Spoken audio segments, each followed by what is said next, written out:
Welcome back to another episode of the Marketing Quacks podcast. I'm your host, Ryan Dozer, and if you're new to the show, the mission here is to expose the quacks and gimmicks in the marketing industry while featuring some great marketers and entrepreneurs along the way.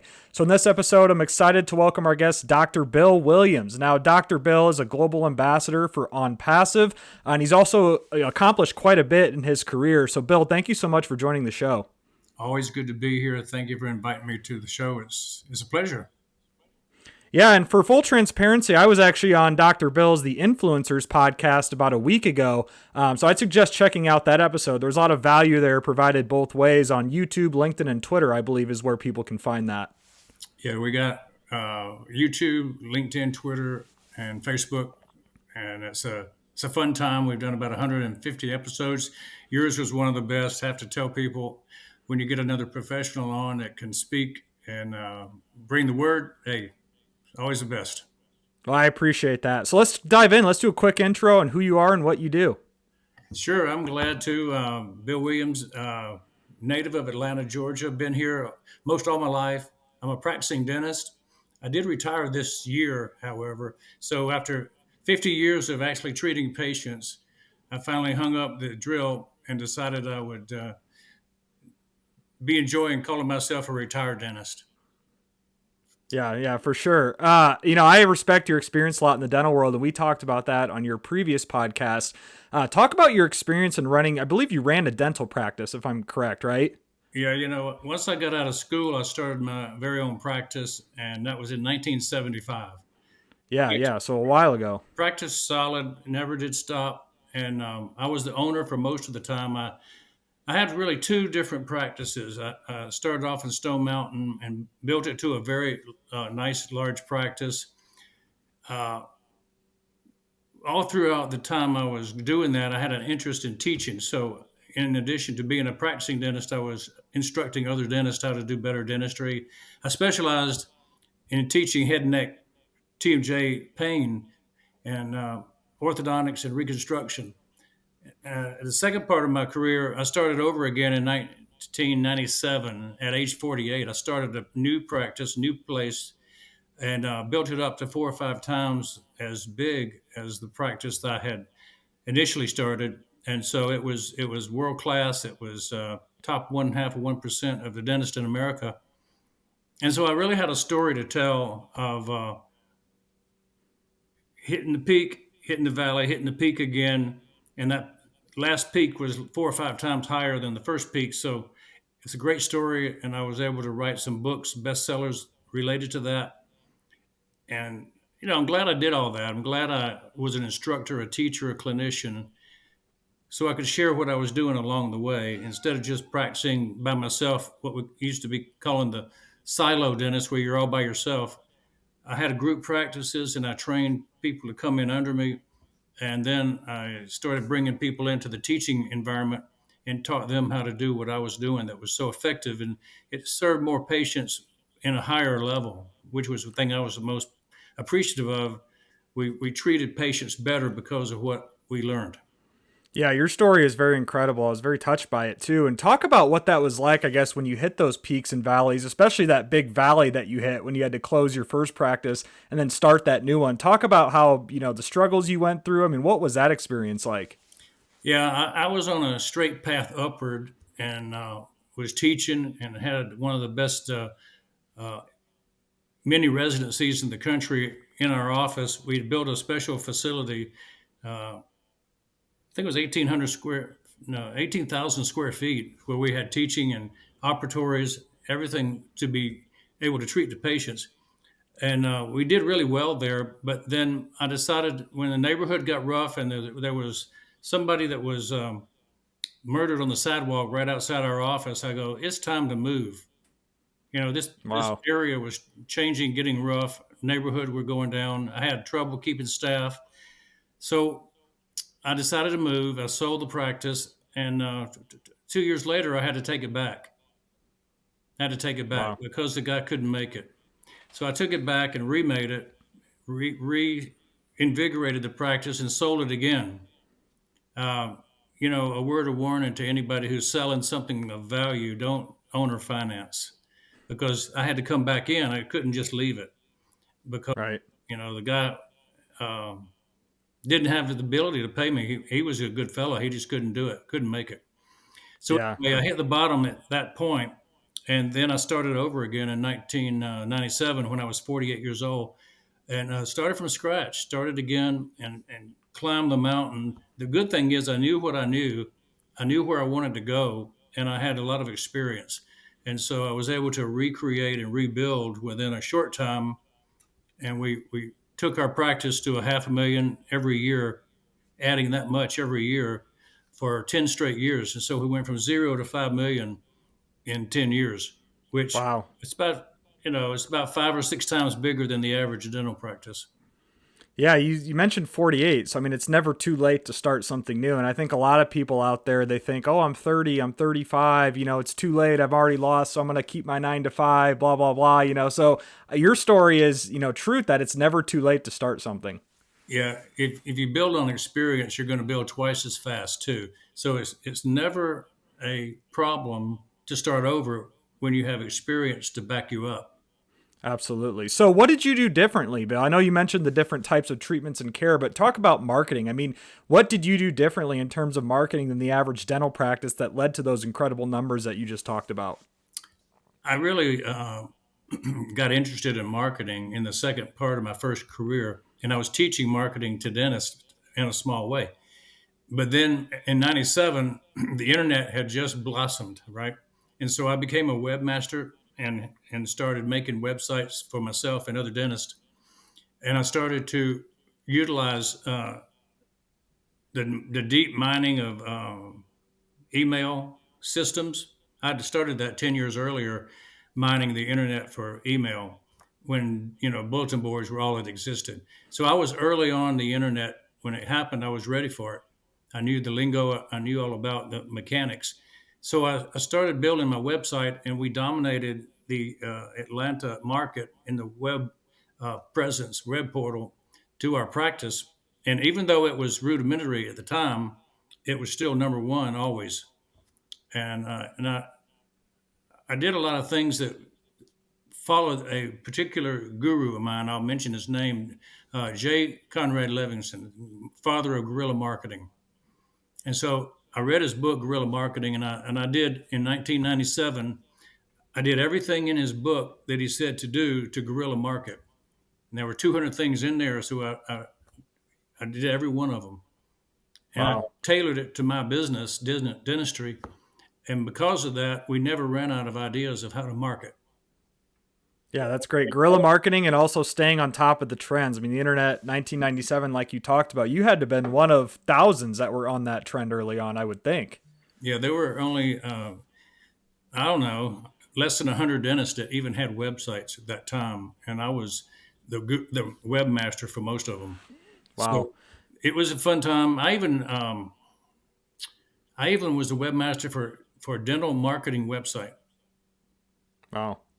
So let's talk about, Bill. Let's talk about post dental industry now. You left the dental industry. You mentioned recently. What inspired you or influenced you to do something different? I've always done something different. First of all, multiple sources of income was something that was grilled into my mind back in the early days.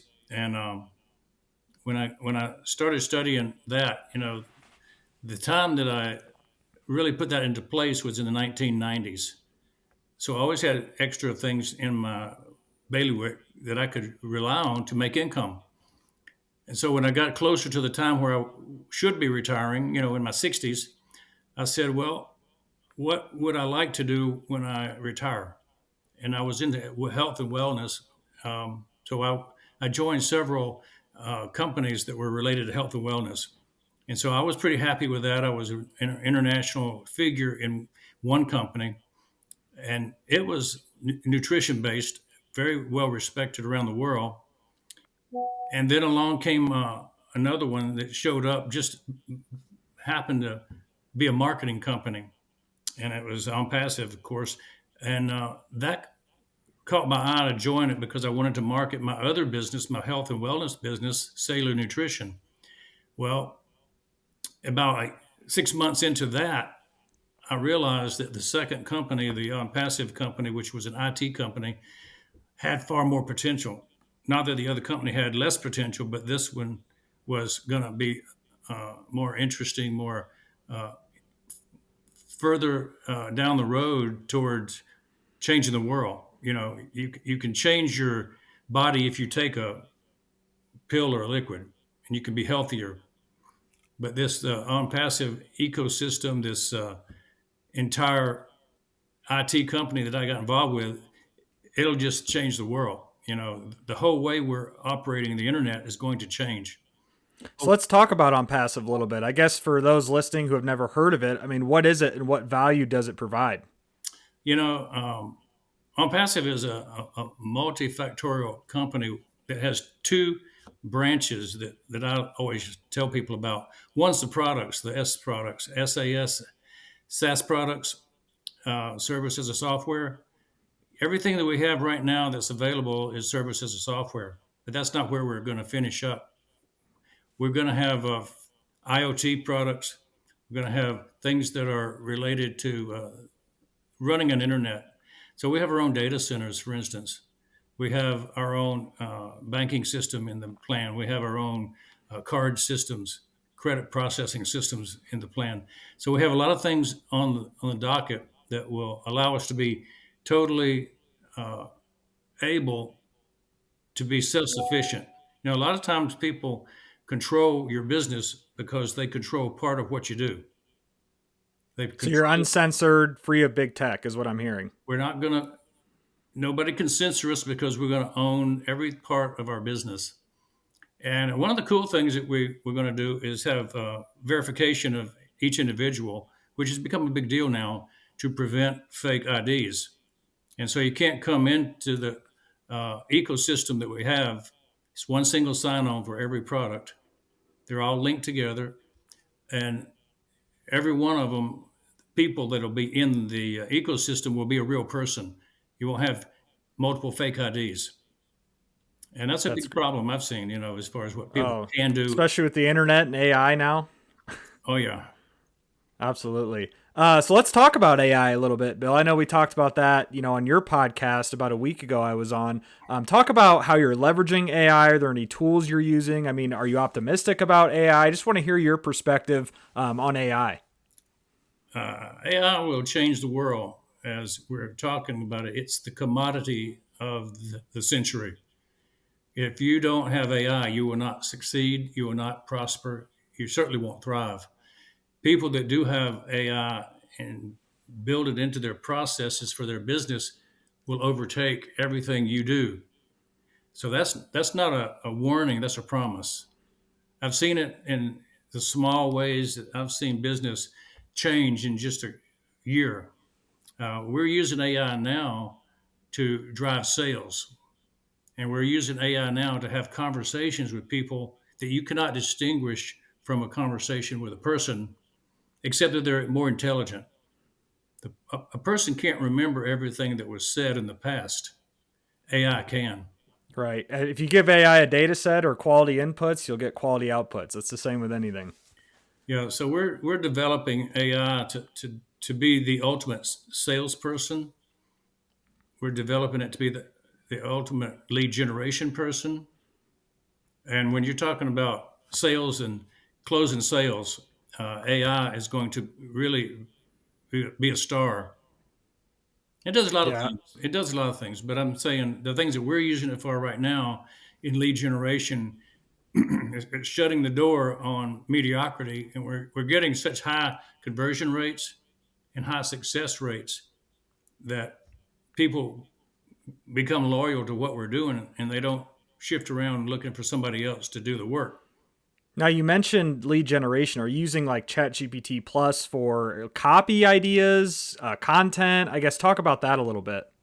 Yeah, we're putting in content for what works, and then we're turning on a conversational piece that actually speaks with people in text, and it goes back and forth, and it has pauses like real people have pauses. It has context. It reads into their LinkedIn profile and understands everything that's about them. it reads into the things that we've input on our side to interface with what we want to say to the person. Wow. Very Wow. powerful, very powerful.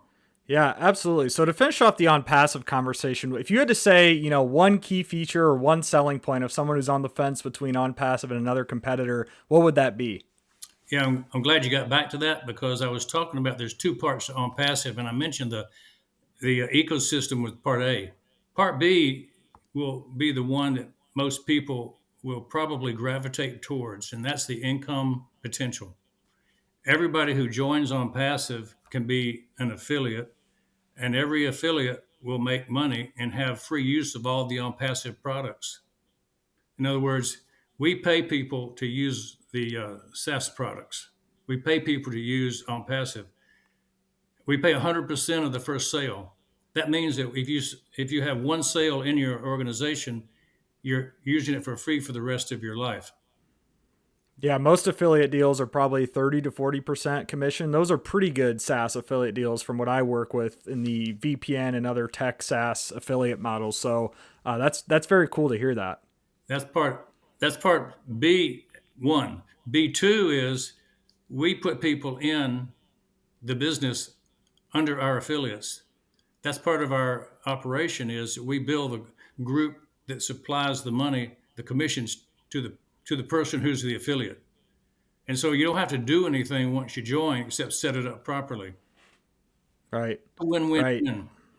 Yeah, so we talked about, I remember I mentioned Google Analytics or GA4, and you mentioned On Passive had like an alternative for that. Talk about that a little bit. That was the thing that intrigued me the most because I'm not a fan of GA4. And a lot of marketers that know what they're talking about, from what I've heard, also aren't fans of GA4. If you have an opportunity to have something that's simpler, cheaper, and does a better job, you probably would try it out. And so that's the promise that we make with the O Tracker. Oh, Tracker. Okay. O Tracker is part of our ecosystem. You can go in and sign up for free to be on the dashboard and pick the products you'd like to try for free. You can also use the ones that are permanently free, which we have 4 of them right now, 2 that are free trials right now, O Tracker and O Connect. We predict that O Tracker will be number one in the Google Analytics space, the analytic of website traffic, and we're definitely sure that O Connect will be the number one video conferencing tool used internationally within probably 6 months because it's just being released this coming week. The commercial version is just coming out, and when people see it, they'll probably start switching over immediately because of the features, the benefits, and the pricing. Compared to a Zoom or whatever the other premium ones are. Yeah, it's gonna be better features, better benefits, far less cost. Gotcha. Well, cool. I want to transition here a little bit and steal something from your playbook on the Influencers podcast. What would be some key success factors? I believe that was a question that you asked me early on. Someone who looks at your story and say, wow, you had the highs and lows of starting a dental practice, failing, starting another dental practice, and then getting into this on passive venture that you're in now. What would you say are 3 key success factors that you've learned along your journey that you'd share with the audience?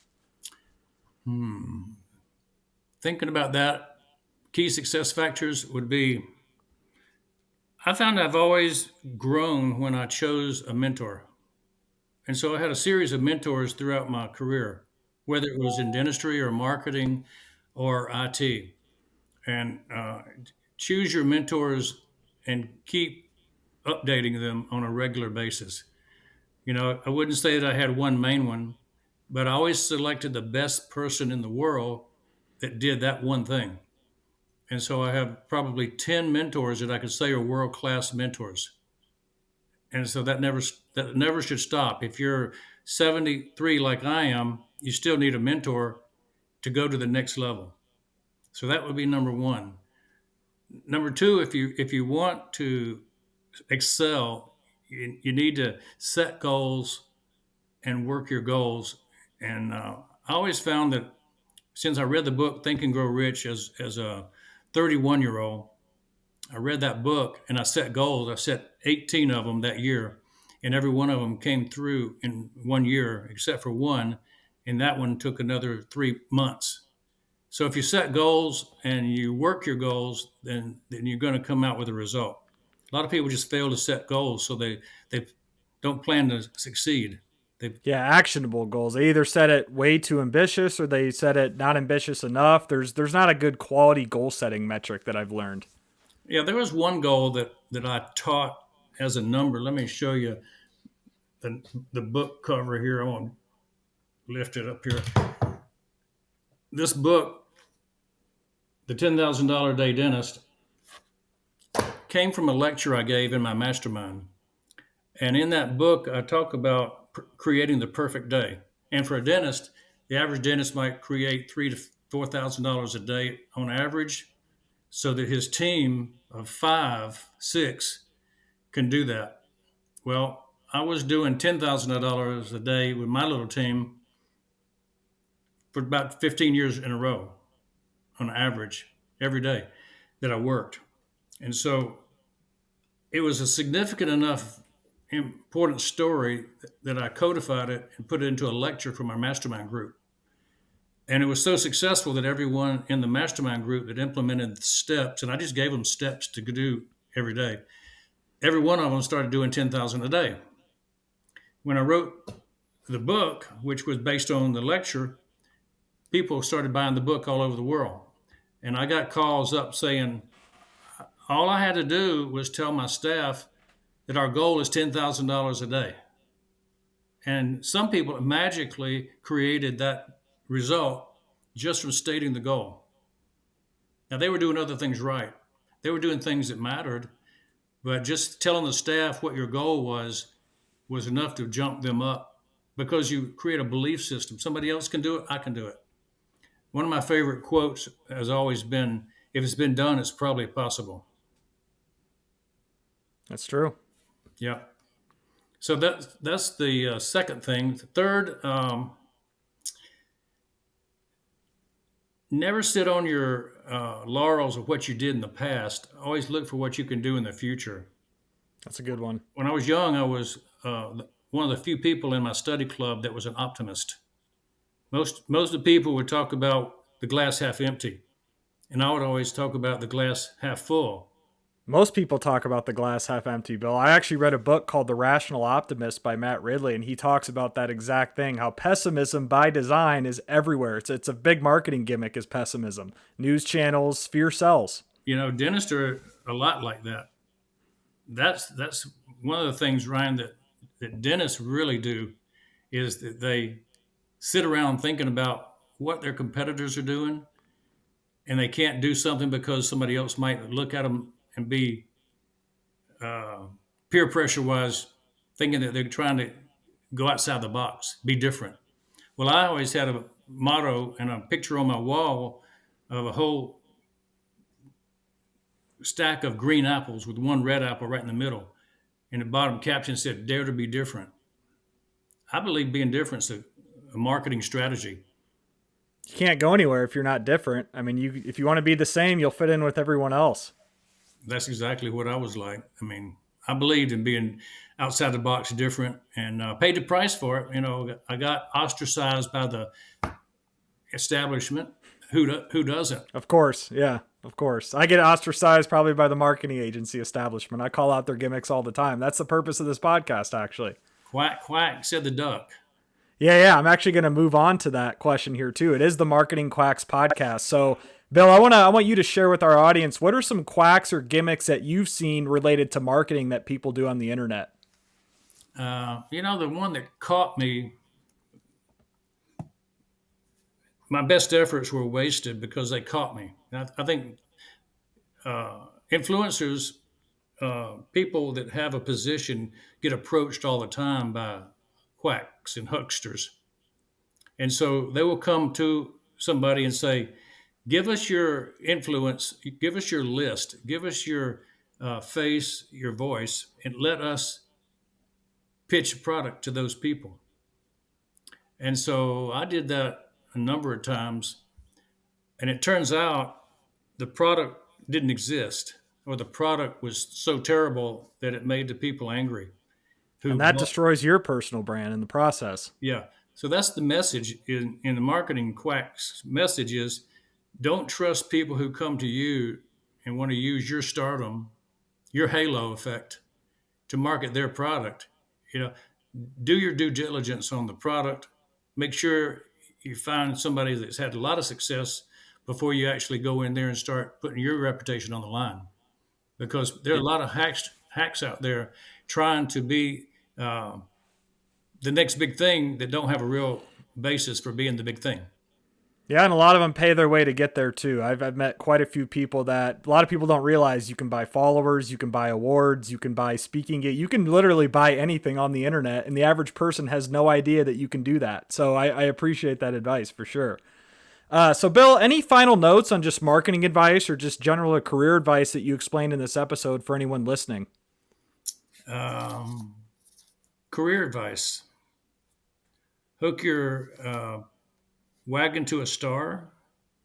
Find somebody who's done it before. My favorite quote that I've used forever was by Omar Reed, a dentist who taught me much of what I know and believe.